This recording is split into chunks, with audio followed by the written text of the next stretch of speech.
GNN news కి స్వాగతం. Bulletin లో ముందుగా హెడ్లైన్స్. తెలంగాణ భవన్ లో బీఆర్ఎస్ నాయకుల పత్రికా సమావేశం.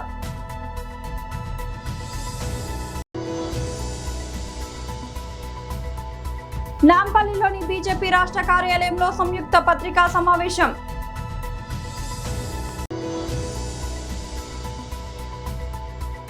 తాడేపల్లిలోని వైఎస్ఆర్సీపీ కేంద్ర కార్యాలయంలో బీసీ నాయకుల మీడియా సమావేశం.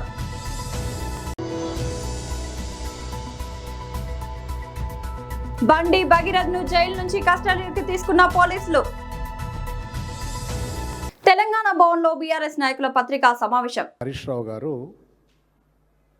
1000 కోట్ల రూపాయల కుంభకోణానికి సంబంధించినటువంటి భూ కుంభకోణానికి సంబంధించిన అంశాన్ని ఆధారాలతో స్ట్రైట్ క్వశ్చన్స్ ప్రభుత్వానికి సంధించినారు.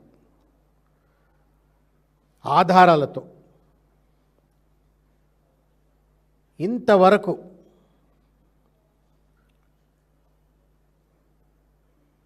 తేలుగుట్టిన దొంగల లెక్క ఎందుకనంటే దొంగతనం చేయడానికి వచ్చినోడికి తేలుగుడితే వాడు సపోర్ట్ చేయడు, తేలుగుట్టినాక కూడా సపోర్ట్ చేయడు, మూతి మూసుకొని కూర్చుంటుంటాడు, లోపల ఏడుస్తుంటాడు. అట్లా ఉంది అలా ఈ ప్రభుత్వ వైఖరి. పొంగులేటి శ్రీనివాసరెడ్డి గారిని వాళ్ళ పత్రికా సమావేశంలో ఎవరో అడిగినారు, ఇట్లా హరీష్ రావు గారు పెదషాపూర్ సంబంధించినటువంటి ఒక సర్వే నెంబర్ 171 నుండి 183 వరకు ఉన్నటువంటి ఒక భూములలో కుంభకోణం జరిగిందని చెప్పని ఆరోపించిండ్రు కదా, మీ సమాధానం ఏంది అంటే నేను మళ్ళీ మాట్లాడతా అని చెప్పని దాటవేత ధోరణికి పాల్పడినరు. ఈ దాటవేత ధోరణి తేలుగుట్టిన దొంగల లెక్క ఇంతవరకు హరీష్ రావు గారు సంధించినటువంటి యొక్క ప్రశ్నలకు ఆరోపణలకు సమాధానం చెప్పకపోవడమే తప్పు జరిగిందని చెప్పని ప్రభుత్వం ప్రైమ ఫెసి ఒప్పుకున్నట్లే. ఒకవేళ గనక ప్రభుత్వం ఏ తప్పు చేయకపోతే 1000 కోట్ల రూపాయలు ప్రైవేట్ వ్యక్తులకు కట్టబెట్టి రియల్ ఎస్టేట్ దందాలు చేయొద్దనుకున్నట్టయితే ఇంతవరకు ప్రభుత్వం రెవెన్యూ శాఖ మంత్రి కానీ ముఖ్యమంత్రి కానీ ఎవరు సమాధానం చెప్పట్లేరు. దానికి తోడుగా తగుదునమ్మా అని చెప్పని ఈ మొత్తం వ్యవహారంలో ఎంతైతే ఎంఆర్ఓ బాధ్యుడో అంత కలెక్టర్ కూడా బాధ్యుడే. అటువంటి ఒక జిల్లా కలెక్టర్ను ఇవాళ కర్ణునికి కవచకుండలాల లెక్క పొంగులేటి శ్రీనివాసరెడ్డి గారు ఇంకెవరో పెద్దలు జిల్లా కలెక్టర్ను కవచకుండలాలుగా వాడుకుంటూ రాత్రికి రాత్రి వాళ్ళు ఫైర్ ఫైటింగ్ అంటారు, కప్పిపుచ్చుకోవడం కోసం అని చెప్పని కలెక్టర్ గారి ద్వారా ఒక రిజాయిండర్ లేఖను విడుదల చేయించినారు. దాంట్లో స్పష్టంగా ఇది మొత్తం మీరు బహుశా మీడియా మిత్రులు చదివి ఉంటారని నేను భావిస్తున్నా. అన్ని హరీష్ రావు గారు ఏం చెప్పిండ్రో అది ఒప్పుకుంటున్నాడు. ఆఖరికి ఏం రాస్తారు అంటే హరీష్ రావు గారు ఏమన్నారు, హైకోర్టు ఉత్తర్వు, నేను మళ్ళా ఒకసారి నేను మీకు వారు లేవనెత్తిన అంశాలని మళ్ళీ నేను తెలంగాణ సమాజం ముందు ఉంచే ప్రయత్నం చేస్తే దయచేసి వినాలని కోరుతా ఉన్నాను. నాంపల్లిలోని బీజేపీ రాష్ట్ర కార్యాలయంలో సంయుక్త పత్రికా సమావేశం. మీడియా మిత్రులందరికీ కూడా నమస్కారములు.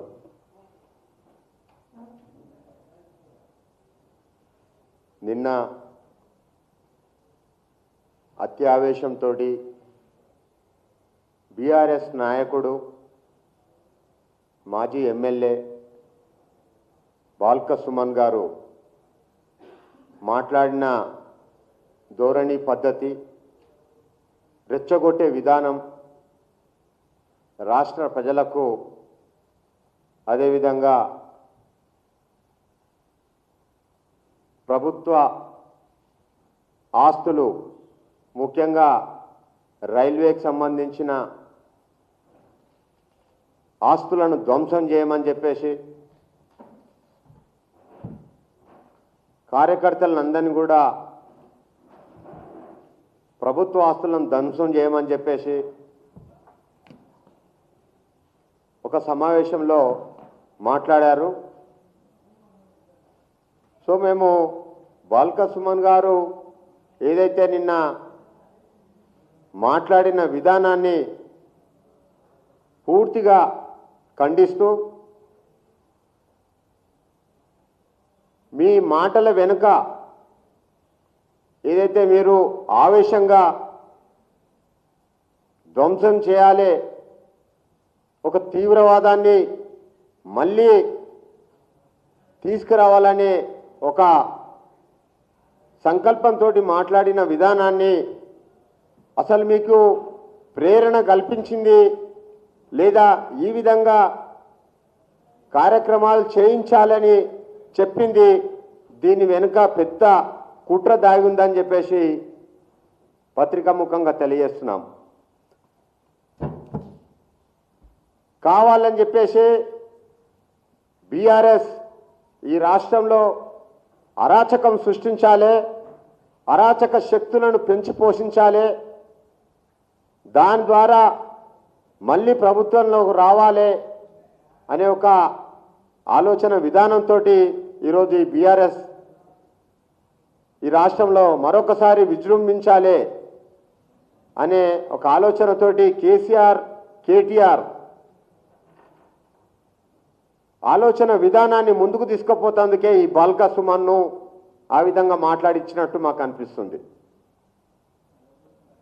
ఎందుకంటే ప్రజాస్వామ్యయుతంగా ప్రభుత్వంలోకి వచ్చిన మీరు గతంలో 10 సంవత్సరాలు ఏ విధంగా పాలన చేసిండ్రు, భారతీయ జనతా పార్టీకి సంబంధించిన నాయకులపైన కార్యకర్తలపైన వందల వేల కేసులు పెట్టిరు, మీ అందరికి కూడా తెలుసు. తాడేపల్లిలోని వైఎస్ఆర్సీపీ కేంద్ర కార్యాలయంలో బీసీ నాయకుల మీడియా సమావేశం. కాపు సామాజిక వర్గానికి ఉప ముఖ్యమంత్రి మీరే ఇచ్చారు. కానీ 2 సంవత్సరాల్లో మీరు మంత్రిమండలి ఏర్పాటు చేసిన తర్వాత బీసీలకు ఉప ముఖ్యమంత్రి పదవి చేసే యోగ్యత లేదా, బీసీలకు ఏమీ అడగలేరనేటువంటి ధైర్యమా, బీసీల తరఫున బీసీల ఆత్మ గౌరవ ఆత్మక్షోభకి మేము అడుగుతున్నాం, కారకులు మీరు కాదా?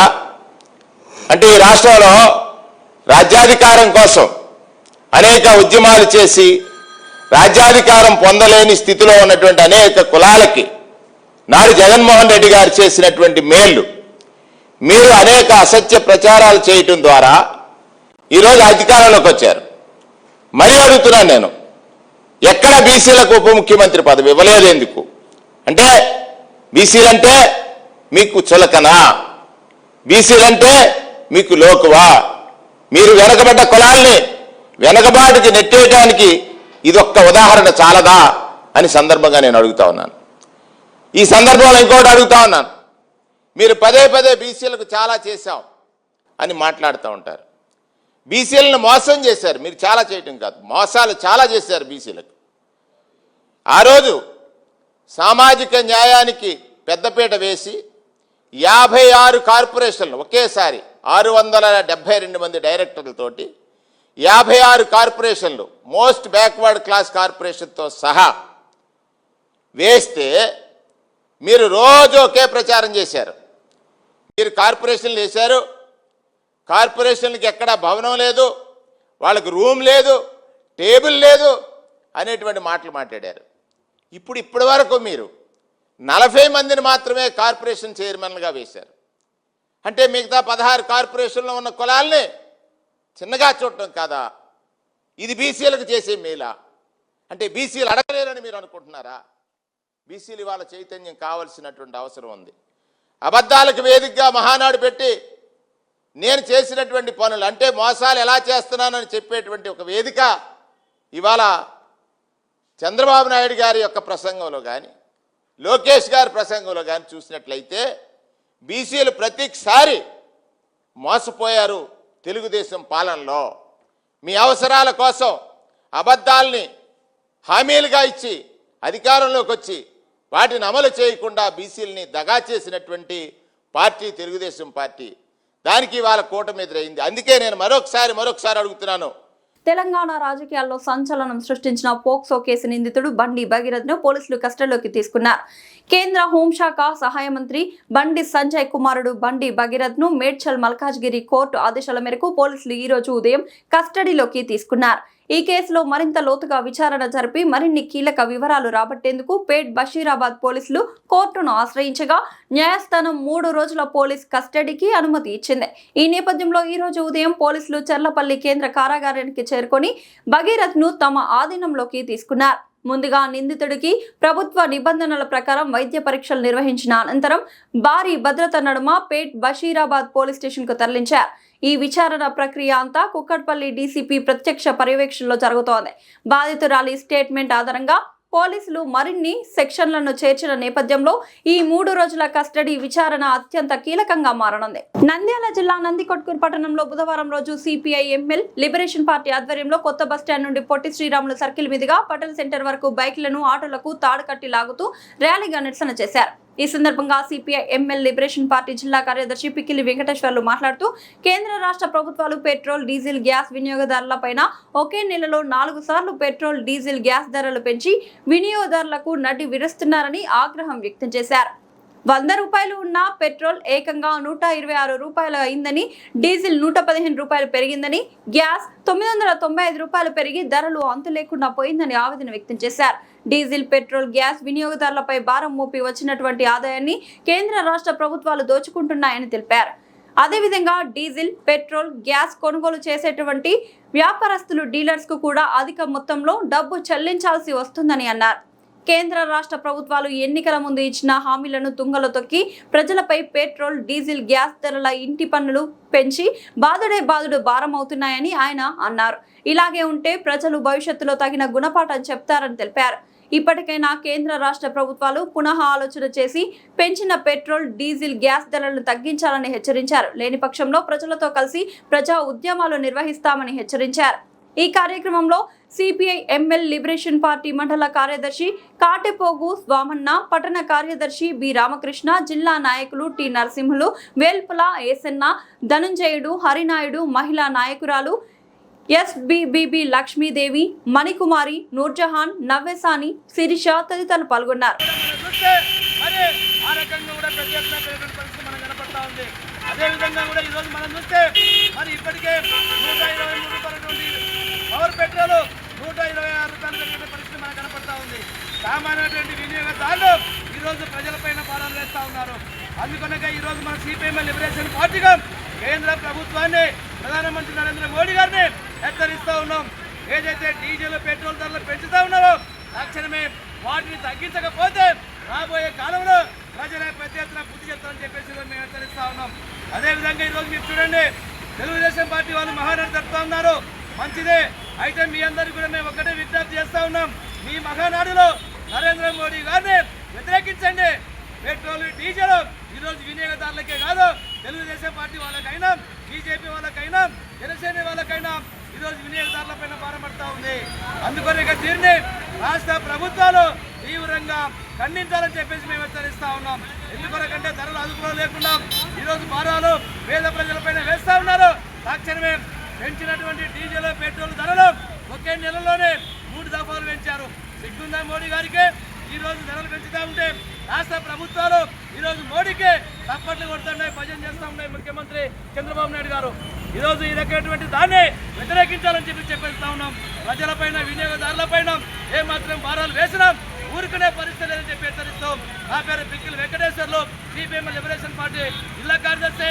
నాతో పాటు ఈ కార్యక్రమంలో జిల్లా నాయకులు వేల్పుల ఏసన్న, నరసింహుడు మరియు కాటపోగు సామన్న, టౌన్ కార్యదర్శి రామకృష్ణ, మహిళా నాయకురాలు బీబీ లక్ష్మీదేవి, నూర్జహా, రమేశాని, శిరీష తదితరులు ఈ కార్యక్రమంలో పాల్గొన్నారు. మల్కాజ్గిరి తాము చేసిన పనికి తగినంత డబ్బులు చెల్లించాలని, మేస్త్రీల కారణంగా తాము జీవన ఉపాధి కోల్పోతున్నామని నిరసిస్తూ మల్కాజ్గిరి నియోజకవర్గంలోని సఫిల్గూడ చౌరస్తా వద్ద greater Hyderabad centring contractor association ఆధ్వర్యంలో సెంట్రింగ్ కార్మికులు నిరసన దీక్ష చేపట్టారు. ఈ సందర్భంగా నేరేడ్పేట్ మల్కాజ్గిరి సెంట్రింగ్ అసోసియేషన్ కోశాధికారి అశోక్ మాట్లాడుతూ ఓనర్ మరియు సెంట్రింగ్ కాంట్రాక్టర్ మధ్యలో ఉన్న మేస్త్రీ కారణంగా తాము చేసిన పనికి తగిన మూల్యం తీసుకోలేకపోతున్నామని, తక్షణమే ఇలాంటి వ్యవస్థను రద్దు చేసి సెంట్రింగ్ కార్మికుల జీవితాలను మెరుగుపరచాలని కోరారు. సెంట్రింగ్ కార్మికులకు ప్రభుత్వం తక్షణమే రక్షణ కల్పించాలని, వారికి ఆరోగ్య బీమా కూడా కల్పించాలని డిమాండ్ చేశారు. నినాదము మన 3 నెలల కింద ప్రెస్ క్లబ్ లో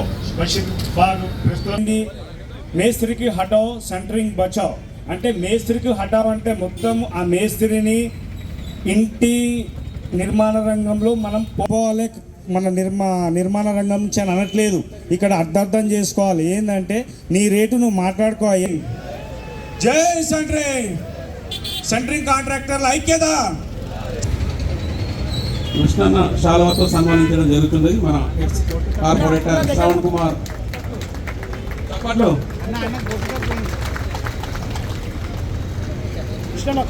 మేము greater Hyderabad centering contractors association ఆధ్వర్యంలో ఈ రోజుకు మా సమ్మె 12వ రోజు చేరింది. మా సమ్మె యొక్క ముఖ్య ఉద్దేశం ఏమనగా, మా యొక్క రేటు ఈ తాపి మేస్త్రితో ముడిపడి ఉన్నది. ముఖ్య ఉద్దేశం మెయిన్ ఇదే. అన్నిటికన్నా ముఖ్యమైనది పాత్ర మా సెంటరింగ్ పాత్ర. ఏ నిర్మాణానికైనా సెంటరింగ్ వాళ్ళు ప్రతి దానికి వెన్నుముక లెక్క. ఒక మనిషికి శరీరంలో వెన్నుముక ఎంత అవసరమో ఒక బిల్డింగ్కు సెంటరింగ్ వర్కర్లు అంత అవసరం ఉంటుంది. మేము చేసిన దానికే అందరూ ఒక మనిషి శరీరం ఆకృతి తీసుకొచ్చిన తర్వాత మనం బట్టలు ఎప్పుడంటే వేసుకోవచ్చు, ఎప్పుడంటే అప్పుడు ఇప్పొచ్చు, ఏ రకమైన చేసుకోవచ్చు. ఆకృతి మాత్రం చేసిన వాళ్ళదే గొప్పతనం. అటువంటి వృత్తి ప్రధానమైనది సెంటరింగ్. ఆ సెంటరింగ్ వృత్తిలో మేము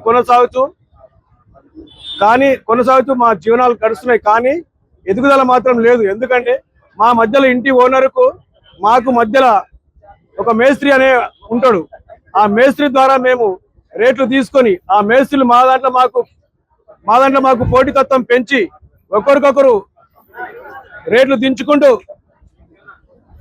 దించుకుంటూ మాలో మాకు పోటీతత్వం పెట్టి మమ్మల్ని ఇబ్బందుల పాలు చేసి మేము గత 10 సంవత్సరాల ముందు 40 రూపాయల రేటు ఉన్నా కూడా ఈరోజు మాకు 27, 26, 28 మధ్యలో దించుకుంటూ వచ్చేసి మాకు పోటీతత్వం పెట్టి ఆ 27, 28 చేస్తే మాకు ఏమి గిట్టుబాటు కాని పరిస్థితి తీసుకొచ్చినారు. అట్లాగే అందుకని మేము ఎన్నో రోజుల నుంచి ఎన్నిసార్లు చెప్పినా కూడా వాళ్ళు రేట్లు దించడమే తప్ప పెంచిన రేటు మాత్రం లేదు. అందుకే మేము సెంట్రల్ కమిటీ ఆలోచన చేసి బంద్కు పిలిపియాల్సిన అవసరం ఉన్నది. అందుకే గత 3 సంవత్సరాలుగా మేము హైదరాబాద్ మన తెలంగాణలో కాంగ్రెస్ గవర్నమెంట్ వచ్చినప్పటి నుండి చేద్దామన్నట్టు ఉండే. కానీ కాంగ్రెస్ గవర్నమెంట్ వచ్చిన తర్వాత ఇప్పటి వరకైతే మనకు కన్స్ట్రక్షన్ ఊపందుకున్న దినాలు లేవు. మనకు ఊపు వస్తే రేటు నిలబడుతుందన్న ఉద్దేశంలో ఇన్ని రోజులు ఆగినాము. ఇది ఇట్లనే కొనసాగుతుంది, కంటిన్యూ ఉంటుంది. కాబట్టి తప్పనిసరి పరిస్థితుల్లో మేము కంపల్సరీగా సమ్మె చేయాల్సిన పరిస్థితి ఉన్నదని భావించి ఇప్పటికే మన సెంటరింగ్ సోదరులు అందరూ నష్టపోతున్నారు. ఇంకెంతకాలం ఇట్లనే జరుగుతుంటుంది అని చెప్పేసి ఉద్దేశించి మేము సమ్మెకు పోవడం జరిగింది. అట్లాగే ఈ సమ్మెలో 12వ రోజు జరుగుతున్నది. ఈ విషయంలో మాత్రం మాకు ఖచ్చితంగా మీడియా వాళ్ళు సహకరించి మేము మేస్త్రులనేమి దూషించడం లేదు. మాకు న్యాయమైన కోరిక ఏంటంటే మేము డైరెక్ట్గా ఓనర్లతో పని చేసుకుంటాము. మీరు మా రేటు ఎందుకు తీసుకుంటారు? మా రేటు తీసుకుని మమ్మల్ని ఇబ్బంది పెట్టడం, మీకు పడిన రేటు మీరు చేసుకుని మా పడిన రేటు మేము మాట్లాడుకుంటాం. మా ఉద్దేశం మెయిన్ ఉద్దేశం అది మేస్త్రుల ద్వారా. ఇక ప్రభుత్వం ద్వారా మాత్రం మాకున్న సెంటరింగ్ కార్మికులకు ఒక ప్రమాదవశాత్తు చనిపోతే ఇప్పుడు ఉన్న పరిస్థితులలో మన హైదరాబాద్లో లోకల్గా చిన్న బిల్డింగ్లు తప్ప పెద్ద బిల్డింగ్లు మాత్రం ఎక్కడైనా కూడా బయటి లేబర్ను తీసుకొచ్చినా కానీ పనులు జరగలేని పరిస్థితి ఉంది.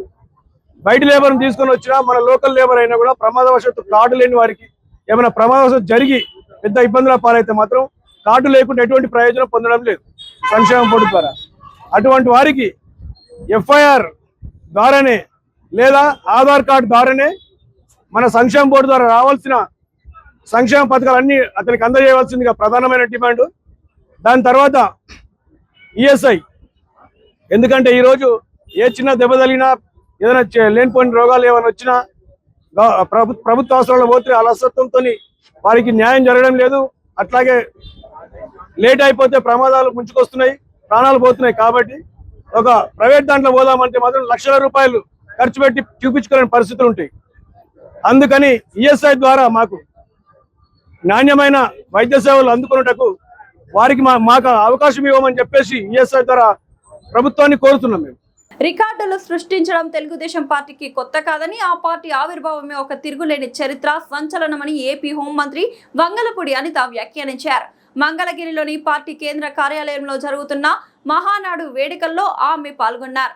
ఈ సందర్భంగా మాట్లాడుతూ ప్రస్తుతం హైబ్రిడ్ విధానంలో నిర్వహిస్తున్న ఈ మహానాడు ద్వారా గ్రామానికి ప్రతి కార్యకర్త హృదయానికి పార్టీ చేరుతోందని హర్షం వ్యక్తం చేశారు.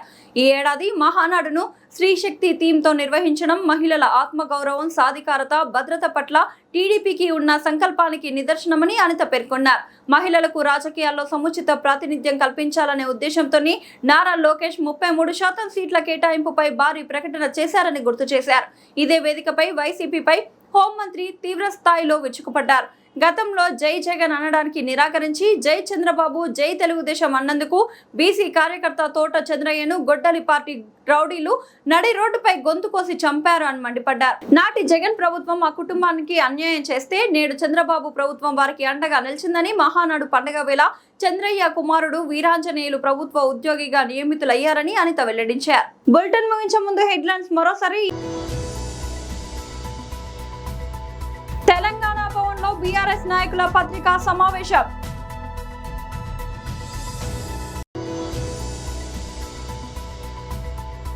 నాంపల్లిలోని బీజేపీ రాష్ట్ర కార్యాలయంలో సంయుక్త పత్రికా సమావేశం.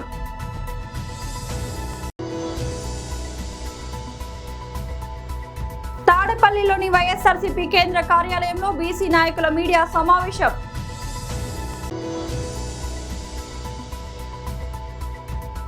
బండి భగీరథ్ను జైలు నుంచి కస్టడీకి తీసుకున్న పోలీసులు. ఇది ఇవాల్టి బులెటిన్ అప్డేట్. మరొక బులెటిన్లో మళ్ళీ కలుద్దాం. అంతవరకు సెలవు.